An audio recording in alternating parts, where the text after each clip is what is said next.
We've got a developing story reported by Bloomberg and highlighted on G-Captain. U.S. gasoline supplies are being exported out of the country, routed thousands of miles through the Bahamas, and then shipped back to California.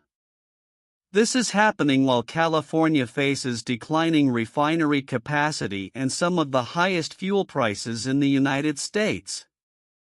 Shipments along this unusual route have been increasing steadily. In November, California imported more gasoline than ever before, with over 40% arriving from the Bahamas, adding additional transportation costs to an already expensive market for drivers. This complicated journey adds another layer of expense to California's fuel system, which is already under strain. Still, the trend does not appear to be temporary. The situation is tied to three major structural issues. First, the steady decline in the number of oil refineries operating in California. Second, the absence of interstate pipelines connecting the state to major refining hubs along the Gulf Coast. Third, a loophole tied to a century-old maritime law that governs domestic shipping between U.S. ports and significantly shapes how fuel can legally move across American waters. That law is the Merchant Marine Act of 1920, more widely recognized as the Jones Act. We will break down how refinery closures, pipeline limitations, and maritime regulations intersect to influence fuel prices in California. Before diving deeper, if you're new to the discussion, it's worth following ongoing updates on energy markets, as this issue touches economics, infrastructure, and geopolitics. This is not a brand new concern, but rather one that has been building over several years. Back in December 2024, the Energy Information Administration, commonly known as the EIA, released a report examining refinery challenges in California. At the time, the Phillips 66 refinery in Wilmington, Southern California, was preparing to shut down. The EIA noted that refinery closures reflect long-standing pressures in the state's fuel market. Californians, on average, were paying over $1 per gallon more than the national average, and at times nearly $2 more, highlighting structural cost differences. Despite California's rapid adoption of electric vehicles, gasoline demand remains significant. The state ranks as the second largest consumer of motor gasoline in the country. Refineries have struggled with profitability, particularly when required to produce distillate fuel oil and jet fuel alongside gasoline. At the same time, renewable diesel has gained a larger share of the diesel market, reducing petroleum diesel demand. This imbalance between gasoline and diesel markets suggests imports will likely play an increasingly important role in California's future fuel supply. Importing gasoline offers flexibility. Suppliers can bring in gasoline when demand spikes without having to produce excess volumes of jet fuel or diesel. However, imports also involve longer shipping times. When gasoline is ordered from abroad, weeks can pass before the cargo reaches California's ports. This delay adds logistical risk and cost. The state has been navigating these vulnerabilities for years, and the structural issues remain unresolved, particularly as refinery capacity continues to shrink. Looking at refinery data from the EIA's weekly petroleum status report, California currently operates 13 refineries producing roughly 1.6 million barrels per calendar day. That ranks third in the United States, behind Louisiana and Texas. However, the longer-term trend is downward. In 2020, the U.S. had 135 refineries. By 2025, that number fell to 132. California specifically declined from 15 refineries in 2020 to 13 today. And historically, the drop is even more dramatic compared to the 1980s. During the 1980s, California had approximately 40 refineries. Now, only 13 remain. Among them, facilities such as Marathon Petroleum operate multiple sites, while Valero Energy's Benicia refinery faces closure.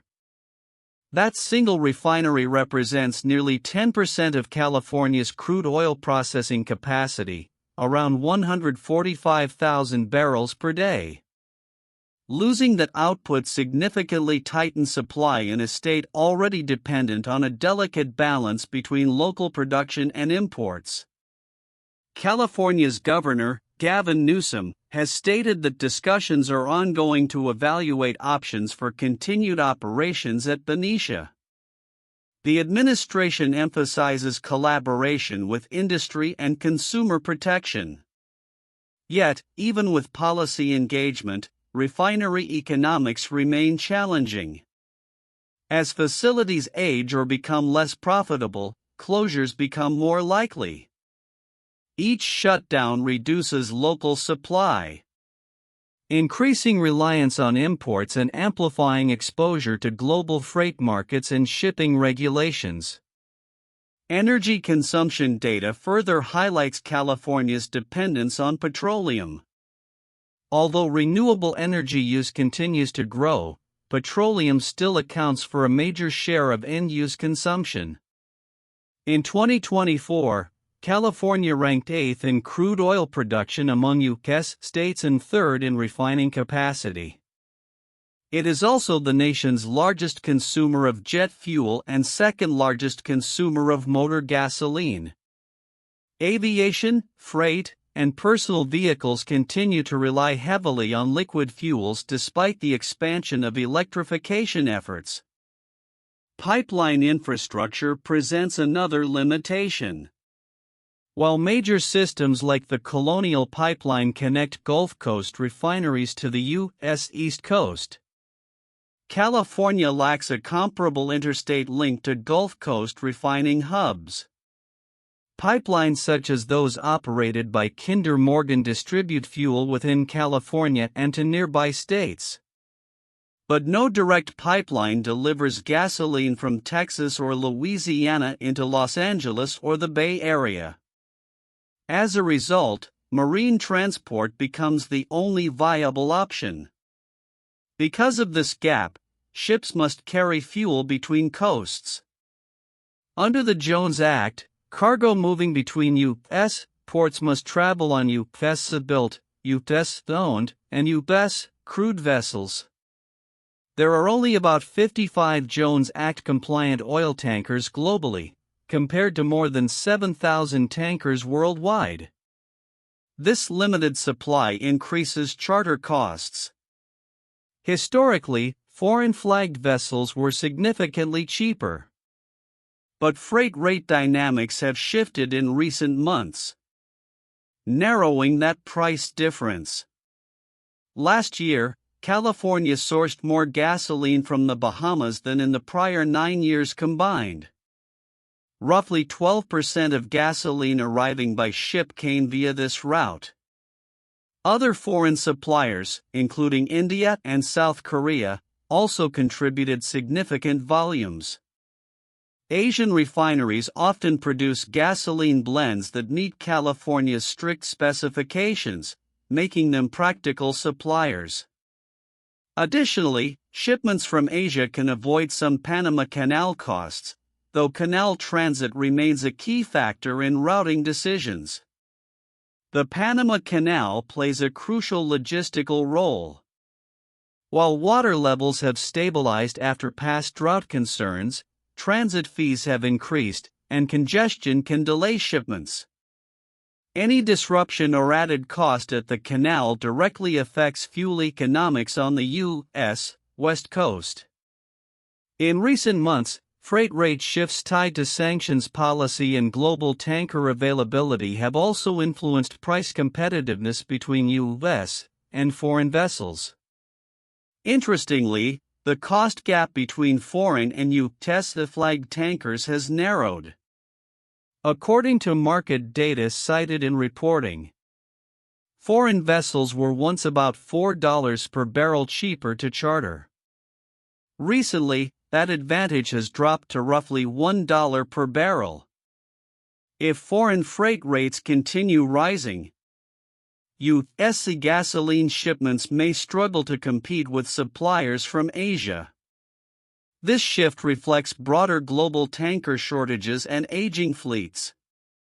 The so-called dark fleet, composed of sanctioned or restricted vessels, reduces the number of tankers available for mainstream trade.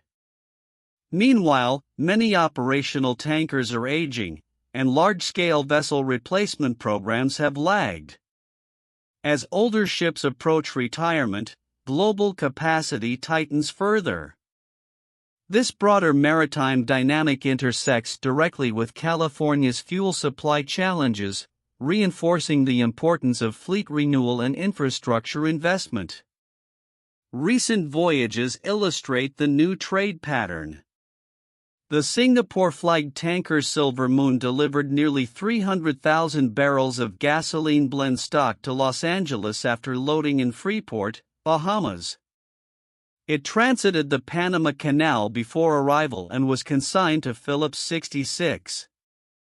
The company has reportedly leased storage tanks in the Bahamas, signaling that this routing method is becoming institutionalized rather than temporary.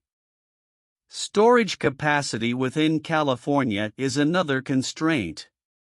Limited tank space restricts how much fuel can be stockpiled in advance of demand spikes. Without adequate storage buffers, the state remains vulnerable to supply interruptions or sudden refinery outages. Analysts note that similar Bahamas routing strategies have long been used on the East Coast to bypass pipeline bottlenecks. And the same logic now appears on the West Coast. In summary, California faces multiple overlapping pressures: fewer refineries, limited storage, no interstate pipeline connections, and constraints in tanker availability. Jones Act vessels provide dedicated domestic service but are limited in number. When demand patterns shift, fleet expansion becomes necessary.